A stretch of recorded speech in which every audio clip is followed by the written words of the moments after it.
Today, we're covering a breakthrough development in the fight against drug cartels. This is a move that could change how the US defends its borders forever. President Trump has formally declared that America is in an armed conflict with drug cartels. This marks a shift into a new posture towards those who traffic drugs across the borders of the United States. On October 1st, 2025, President Trump notified Congress that the United States is now in an armed conflict with drug cartels operating across Latin America. In official legal terms, cartel leaders and operatives have been labeled unlawful combatants. The shift in posture is meant to give the U.S. military legal authority to conduct operations under the law of armed conflict against cartel groups, even in international waters. This means that the U.S. military will be treating cartel activity strictly as a criminal law enforcement issue from this point forward. Over the past few weeks, the U.S. has struck several suspected drug smuggling vessels in the Caribbean, many allegedly originating from Venezuela. In total, a dozen people have been killed in those operations. The Trump administration has argued that these were lawful strikes against narco-terrorists threatening the United States. This move gives military forces more flexibility to strike targets, detain suspects, and disrupt networks without needing the standard criminal justice process when they operate as a threat to the United States. That's critical when you're fighting cartels with large networks and billions in drug trafficking revenue. It also provides a deterrent signal. Traffickers can no longer rely on just being criminals. Now they face consequences as combatants. This is a large shift from the Biden administration when there was open borders and very little pushback. Furthermore, this move is about protecting American lives. Drug overdoses, fentanyl, cartel violence, human trafficking, they're just a few of the battles fought on U.S. soil every day. By elevating the war on cartels to a military level, the administration signals that it won't tolerate cartel attacks on American communities. We saw proof of this new mindset towards the cartels in early September. The U.S. conducted its first publicly announced strike on a boat from Venezuela, killing 11 people. The White House says the vessel was carrying narcotics and operated by members of the Venezuelan gang Tren de Aguara. 2 weeks later, President Trump announced another strike, killing 3 aboard an alleged drug boat. Trump called them confirmed narco-terrorists. Additional strikes have since been reported, with cooperation from local navies, where in one case, the Dominican Republic helped salvage thousands of kilograms of cocaine from a destroyed vessel.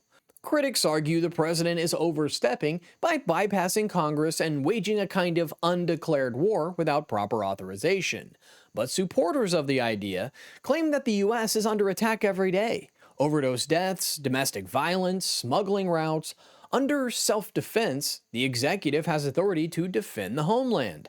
And that's exactly what President Trump is doing. Some critics insist cartel activity is criminal, not warfare, because smuggling drugs isn't a military action akin to terrorism or insurgency. Others warn the law of armed conflict was never designed to be against drug cartels. But the Trump administration argues that these groups have carried out armed attacks on U.S. citizens indirectly, because they funnel weapons, orchestrate violence, move drugs systematically, and sustain power via terror and criminal activity. That meets the threshold of conflict and grants Trump his executive powers to respond. Moreover, the label unlawful combatants is already well recognized in wartime definitions, and the administration extends it to cartel members when they engage in acts hostile to the U.S. Criminals running transnational cartels are not innocent civilians. They've forfeited protections by waging war on the United States. Also, military operations conducted under the law of armed conflict have rules of engagement, oversight, and legal review. The choice is between risk and inaction because we've seen too many Americans that have already died from narcotics. President Trump's declaration marks a turning point in the war on drugs. This is a war that the U.S. has been losing for decades. Declaring cartels as armed enemies, it's a powerful correction and reclaiming of American dominance and safety.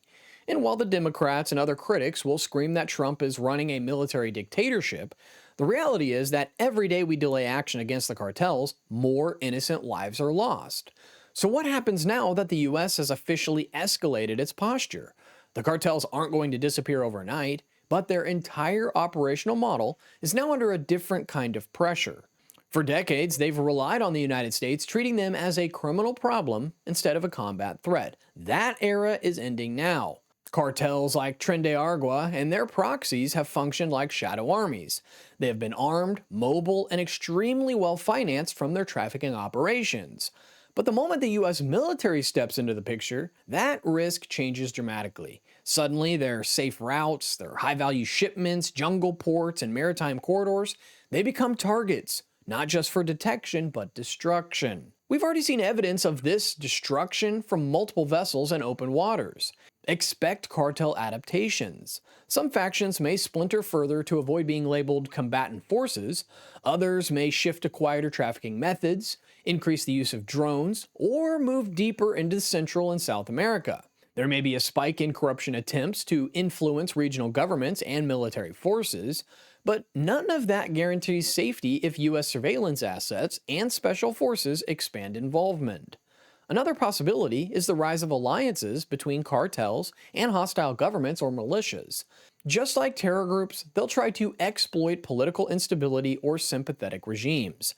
That's one reason the Trump administration may pursue more aggressive intelligence and diplomatic campaigns, particularly against countries like Venezuela. Make no mistake, this declaration is not just a one-time statement. It's the legal and political groundwork for a long-term strategy. And if President Trump continues down this path, we could see several major moves. Strikes on vessels may only be the start. US forces could begin patrolling and interdicting cartel boats in the Pacific corridors, Gulf routes, and along the Caribbean, with new rules of engagement, drone surveillance, and naval assets that can intercept much earlier. With cooperation from partner nations such as Mexico, Colombia, Panama, and Honduras, we could see the Pentagon help coordinate joint raids or precision strikes on high-value cartel facilities. Even if the US doesn't openly deploy troops on foreign soil, intelligence sharing and covert support could increase. There's been talk for years about labeling cartels as foreign terrorist organizations. Trump has strongly pursued this and signed an order on his first day in office to establish this declaration. Now that cartel members can be treated as unlawful combatants, the administration may explore detention outside the civilian court system. That would allow longer-term interrogation, intelligence extraction, and disruption of cartel command structures. So, what will the cartels do? Some experts believe cartels may try to lay low temporarily by trying to reduce violence, mask operations behind legal businesses, or shift routes through Africa and Europe. But others predict increased desperation and chaos as mid-level operators panic under military pressure. The truth is that President Trump is the first president to truly take action against the cartels in years. The border was closed successfully, and now he's targeting the alternative ways that drug cartels funnel drugs into the United States. With each passing day, the US becomes more protected from these drug cartels thanks to the strikes and defensive posture from the Trump administration.